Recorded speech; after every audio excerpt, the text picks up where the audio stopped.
Baik, Assalamualaikum warahmatullahi wabarakatuh.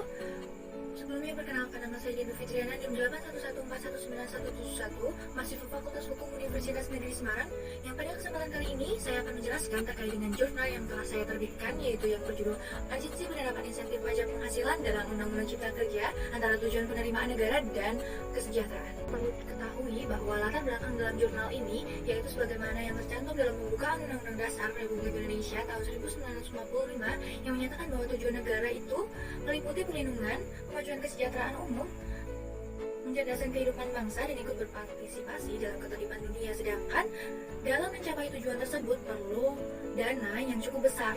Oleh karenanya kemudian pemungutan pajak menjadi penting untuk diberlakukan.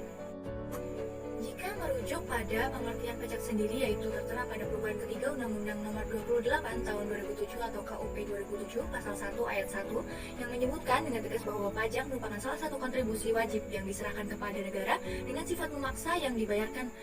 Pajak tersebut tidak serta-merta menerima imbalan secara langsung, namun dapat dirasakan melalui fasilitas dan pelayanan yang diberikan sebesar-besarnya guna kemakmuran rakyat. Pengertian mengenai kata memaksa di sini yaitu apabila suatu kewajiban tidak dipenuhi dengan semestinya atau dengan kata lain wajib pajak melakukan pelanggaran, maka yang bersangkutan akan mendapatkan ganjaran berupa sanksi. Kemudian untuk menegakkan sanksi material tersebut, kemudian diambillah tindakan hukum acara peradilan pajak. Penegakan hukum pajak harus sesuai dengan sebagaimana tujuannya yang telah disebutkan sebelumnya, yaitu kesejahteraan umum dan tidak boleh berdasarkan kepentingan pribadi. Atas dasar tersebut, maka reformasi pajak ini terus digalakkan demi menciptakan kondisi yang efektif dan efisien dalam pemungutan pajak.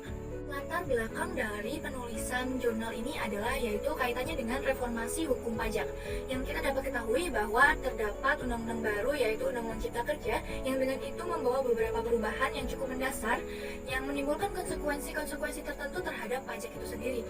Dalam jurnal ini saya mengangkat dua rumusan masalah, yaitu yang pertama, apa saja penerapan insentif pajak penghasilan yang termuat dalam Undang-Undang Nomor 11 Tahun 2020 tentang Cipta Kerja. Kemudian yang kedua adalah apa sajakah relevansi akibat disahkannya Undang-Undang Cipta Kerja dengan tujuan penerimaan negara dan investasi asing sebagai konsekuensi atas penerapan suatu regulasi. Kemudian mengenai metode penelitian. Dalam melakukan penelitian, penulis menjatuhkan pilihannya pada jenis penelitian yuridis normatif yang dalam hal ini cenderung menggunakan pendekatan perundang-undangan dan pendekatan konsep. Yang dari pendekatan perundang-undangan, peneliti berusaha membandingkan antara undang-undang yang satu dengan yang lain hingga akhirnya diperoleh data yang valid sekaligus menjadi data primer bagi penelitian ini. Penulis juga memiliki dua sumber data lainnya, yaitu sumber data sekunder dan sumber data tersier, yang dalam hal ini untuk sumber data sekunder diperoleh melalui buku-buku yang berkaitan dengan isu, jurnal maupun penelitian sebelumnya. Kemudian mengenai sumber data tersier ini diperoleh melalui kamus yang atas dasar hal tersebut digunakan pula sebagai landasan konseptual dalam melakukan penelitian. Berikutnya adalah teknik pengumpulan data. Teknik pengumpulan data yang digunakan dalam melakukan penelitian ini adalah studi kepustakaan dan perbandingan mengenai undang-undang terkait. Yang dengan melakukan perbandingan, maka dapat ditemukan data-data yang lebih relevan karena atas dasar perbandingan dari undang-undang yang satu dengan yang lainnya. Memasuki pembahasan, di Indonesia terdapat dua pengklasifikasian subjek pajak, yaitu yang pertama subjek pajak dalam negeri dan luar negeri. Sebelumnya ketentuan mengenai subjek pajak dalam rangka pajak penghasilan ini tidak begitu jelas diatur. Namun, setelah diterbitkannya Undang-Undang Nomor 11 Tahun 2020 tentang Cipta Kerja, menjadi cukup jelas yang mana pada ketentuannya dalam perubahan pada pasal 2 ayat 3 dan 4 menjelaskan bahwa warga negara Indonesia maupun warga negara asing asalkan ia berada di Indonesia melebihi 183 hari dalam 1 tahun, maka ia disebut sebagai subjek pajak dalam negeri. Perubahan status subjek pajak seperti halnya yang terdapat pada Undang-Undang Nomor 11 Tahun 2020 tentang Cipta Kerja akan berdampak pada sistematika pelaksanaan dari pajak itu sendiri. Yang menjadi pembeda yang tampak signifikan dalam Undang-Undang Cipta Kerja ini adalah adanya klaim bahwa warga negara asing dalam pasal 2 ayat 4 disebut sebagai subjek pajak dalam negeri. Atas klaim tersebut, maka sejalan dengan pasal 4 ayat 1A dan 1B, maka dapat dikatakan bahwa warga negara asing sebagai subjek pajak dalam negeri akan diperhitungkan menggunakan sistem teritorial yang dalam hal ini hanya terfokus pada penghasilan dari Indonesia saja, yaitu dari keahlian yang warga negara asing itu miliki, yang hanya diperhitungkan 4 tahun pertamanya disebut sebagai subjek pajak dalam negeri. Padahal sebelumnya, sejalan dengan Undang-Undang Nomor 36 Tahun 2008 yang dalam pembahasan berikutnya disebut UU PPH, perhitungan pajak penghasilan ini bersifat wide income system. Memasuki pembahasan mengenai pajak penghasilan. Pajak penghasilan hingga kini masih menggunakan tarif pajak yang bertingkat-tingkat atau bahkan berjenjang-jenjang yang diberikan klasifikasi baik wajib pajak orang pribadi dalam negeri dengan wajib pajak badan dalam negeri. Dasar hukum mengenai tarif pajak yang berjenjang-jenjang ini diatur dalam pasal 17 UU PPH yang menyatakan bahwa tiap-tiap wajib pajak memiliki lapisan penghasilan yang berbeda-beda demi menjamin keberlangsungan keadilan sosial bagi seluruh rakyat Indonesia tanpa adanya pemaksaan yang di luar batas kemampuannya.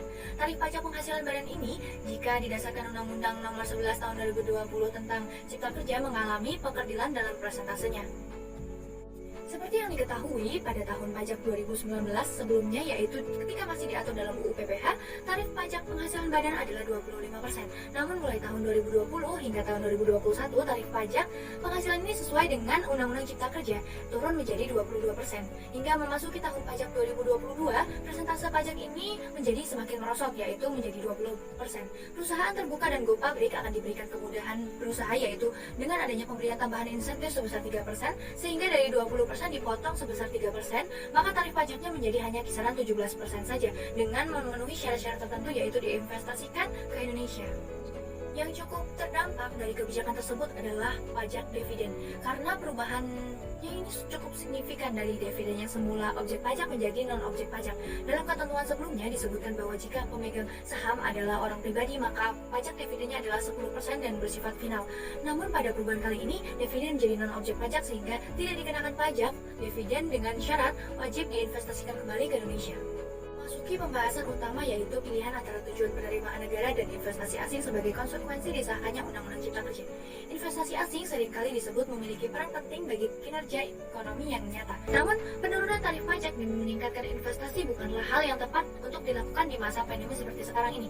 Hal ini merujuk pada pendapatan negara yang defisit akibat pemberian insentif yang berlebihan guna mensukseskan investasi. Padahal, pada dasarnya suatu kebijakan pajak dari suatu negara sudah semestinya dimaksudkan untuk membiayai pengeluaran penyelenggaraan kegiatan negara, dan di sisi lain kebijakan pajak sudah semestinya diperuntukkan guna menjaga stabilitas ekonomi maupun mendorong perekonomian dan bukan sebaliknya. Atas dasar hal tersebut, maka dapat disimpulkan bahwa Undang-Undang Cipta Kerja telah mencederai dua prinsip perpajakan, yaitu prinsip efisiensi dan prinsip kepastian hukum. Dalam hal ini, dengan adanya Undang-Undang Cipta Kerja membawa konsekuensi bahwa perekonomian negara menjadi defisit akibat adanya penurunan sumber pendapatan negara yang berasal dari pajak. Perubahan persentase yang berlangsung secara cepat ini juga menimbulkan adanya ketidakpastian hukum, sehingga dengan itu maka berkorelasi pada ketidaksesuaian regulasi dengan prinsip perpajakan, yaitu prinsip kepastian hukum.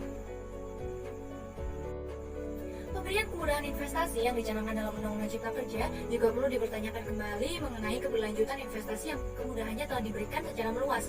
Namun jaminan dan kepastiannya dalam melakukan penarikan itu masih terlampau rancu. Dalam hal ini tidak jelas arah kebijakannya, baik investasi dalam negeri maupun luar negeri, yang dikhawatirkan akan menimbulkan ketidaksesuaian dan adanya tumpang tindih kewenangan. Selain itu, dorongan untuk melakukan percepatan dan investasi secara meluas serta pertumbuhan ekonomi yang dikejar terus-menerus tanpa mempertimbangkan aspek pembangunan berkelanjutan menjadi isu baru yang berpotensi akan menimbulkan permasalahan di kemudian hari. Ditarik kesimpulan bahwa dalam mengkaji mengenai suatu kebijakan tentunya akan menemukan sisi negatif maupun sisi positif. Akan tetapi perlu dipertimbangkan kembali mengenai prinsip atau asas yang berlaku maupun nilai dan norma mengenai apakah suatu kebijakan itu cocok diterapkan dan apakah suatu kebijakan itu dapat dirasakan kemanfaatannya.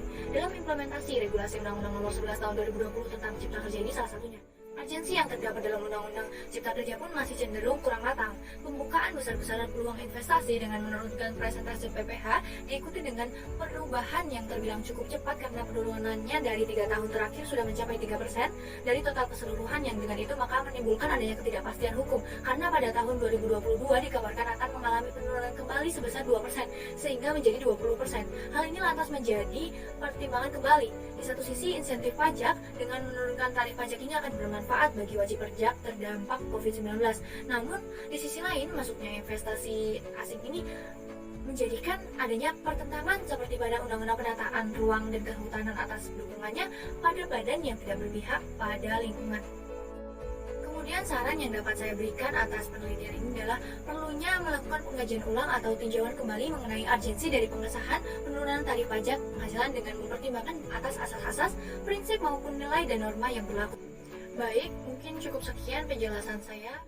Bila ada salah katanya mohon dimaafkan. Wassalamualaikum warahmatullahi wabarakatuh.